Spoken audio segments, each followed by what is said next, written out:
My dear students, this is class 12 maths chapter 3 exercise 3.1 la question number 4 பார்க்க போறோம்.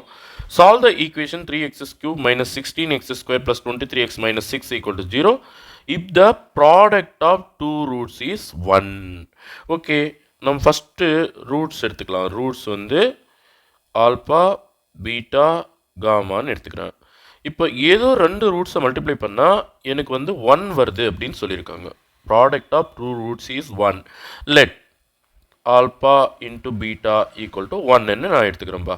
அப்போ நான் வந்து பீட்டா ஒன் சைட் பண்ணிட்டேன்னா ஆல்பா அந்த பக்கம் எடுத்துகிட்டு போனால் 1 ஆல்பான்னு ஆயிரம்ல. இது ஈக்குவேஷன் 1ன்னு வச்சுக்கிறேன். இது புரியுதுங்களா?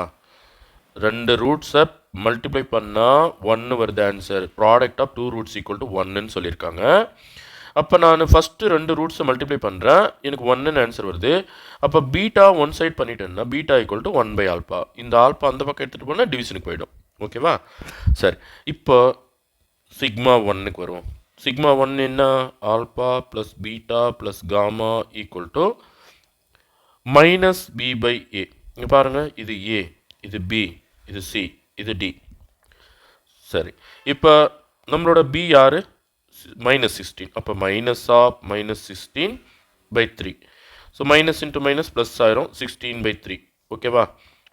இப்போ இங்கே சொல்லியிருக்கோம் இல்லையா, பீட்டாவுக்கு பதிலாக நான் சப்ஸ்டியூட் பண்ணிக்கிறேன். அதாவது ஆல்பாவை நான் அப்படியே வச்சுக்கிறேன், பீட்டாவுக்கு பதிலாக 1 ஆல்பா போடுறேன். ஃப்ரம் 1 ஈக்குவேஷன் 1லேருந்து plus gamma equal to 16 by 3. Okay, so ஃபர்தராக இது இன்னும் கொஞ்சம் சிம்பிளிஃபை பண்ணோம்னா இது கடியில் ஒரு 1 போடுங்க, இது கடியில் ஒரு 1 போடுங்க. அப்போ ஆல்பா அப்படியே இப்போ இது ஆல்பாவால் இதையும் பெருக்கணும், இதையும் பெருக்கணும். கரெக்டாக? சரி, alpha square plus 1 plus alpha gamma equal to 16 by 3. Okay, சரி, இது ஈக்குவேஷன் நம்பர் 2ன்னு எடுத்துக்கலாம். இப்போ நான் ஸ்ட்ரெயிட்டாக சிக்மா 3 போயிடுறேன். சிக்மா 3ல் 3ஐயும் மல்டிப்ளை பண்ணும். இப்போ ஆல்பா இன்ட்டு பீட்டா யார்? 1 ஆல்பா. ஸோ 1 ஆல்பா, பீட்டாவுக்கு பதிலாக 1 ஆல்பா இன்ட்டு காமா. மூணுத்தையும் மல்டிப்ளை பண்ணி வர்ற விடை என்ன வரணும்? மைனஸ் டி பை ஏ.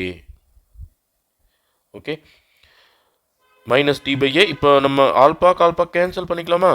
அப்போ காமா மட்டும்தான் நிற்கும். மைனஸ் டின்னா மைனஸ் ஆஃப் மைனஸ் 6. இதோ பாருங்கள், டி யார்? மைனஸ் 6. அப்போ minus of minus 6 by 3. So minus into minus plus ஆயிரும், 6 பை 3. கட் பண்ணலாம் 3 டேபிளில். So gamma equal to 2. Okay, so இதை கண்டுபிடிச்ச உடனே இது ஈக்குவேஷன் நம்பர் 3ன்னு எடுத்துக்கோங்க. இது எடுத்து நம்ம ஈக்குவேஷன் நம்பர் 2ல் போடலாம். பாருங்கள், 2. So put 3 in 2. இந்த ஈக்குவேஷன் எப்படி மாறிடும்? Alpha square plus 1 plus alpha காமாவுக்கு பதிலாக 2 போட்டாச்சு by alpha equal to 16 by 3. ஓகேவா? சரி, இப்போ கிராஸ் மல்டிப்ளை பண்ணிக்கலாம்.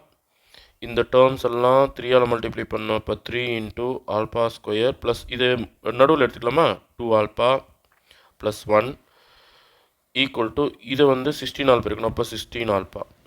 புரியுதுங்களா? இப்போ என்ன ஆகும்? ஒரு குவாட்ரேட்டிக் ஈக்குவேஷன் கிடைக்கும். 3 alpha square 3 2s are 6 alpha 3 1 is 3 equal to 16 alpha. இது பாருங்கள், லைக் டேர்ம்ஸு ரெண்டுத்தையும் சிம்பிளிஃபை பண்ணிடலாம். அப்படி 16ல் 6 கழிச்சா 10 ஆல்பா. அது இந்த பக்கம் கொண்டு வந்தால் minus 10 alpha. 3 alpha square minus 10 alpha plus 3 equal to 0. இப்போ 3 3s are 9. 9 1 is also 9. ரெண்டுத்துக்குமே மைனஸ் கொடுத்தா தான் மைனஸ் 9 மைனஸ் 1 கூட்டி மைனஸ் 10 சென்டர் நம்பர் வருதா? இப்போ ஃப்ரண்ட்டில் ஒரு நம்பர் இருக்குது 3. ஸோ அந்த 3யை ரெண்டுத்துக்கு அடியில் போடணும். இது வந்து கட் பண்ணிக்கலாம். 1 3 is 3, 3 3s are 9 but minus 3. அப்போ alpha minus 3 and alpha minus 1 by 3. So இப்படி ரெண்டு ஃபேக்டர் கிடைக்குது நமக்கு. அப்போ ஆல்பா மைனஸ் 3 ஈக்குவல் டு 0னா ஆல்பா ஈக்குவல் டு 3ன்னு ஒரு ஆன்சரும், ஆல்பா மைனஸ் 1 பை 3னா alpha equal to 1, alpha minus 1 by 3 equal to 0னா ஆல்பா ஈக்குவல் டு 1 பை 3ன்னு இன்னொரு ஆன்சர் கிடைக்குது. அப்போது நான் வந்து ஆல்பா ஈக்குவல் டு 3ன்னா இப்போ ஆல்பா ஈக்குவல் டு 3ன்னு எடுத்துக்கினா 1 ஆல்பா, அதாவது பீட்டா ஈக்குவல் டு 1 ஆல்பா. கரெக்டாக? That is 1 by 3. சப்போஸ் நான் ஆல்பா ஈக்குவல் டு 1 பை 3ன்னு எடுத்துக்கினா பீட்டா ஈக்குவல் டு 1 பை 3. அப்போ 3 வந்துடும். ஓகேவா? எனிவே 3 கமா 1/3 தான் அதர் டூ ரூட்ஸு. காமா ஏற்கனவே கண்டுபிடிச்சி வச்சுருக்கோம். தேர்ஃபோர் த ரூட்ஸ் ஆர் என்ன வரணும்? 1/3, 3 and 2. Okay. So these are the roots of this equation. Okay. Thank you, students.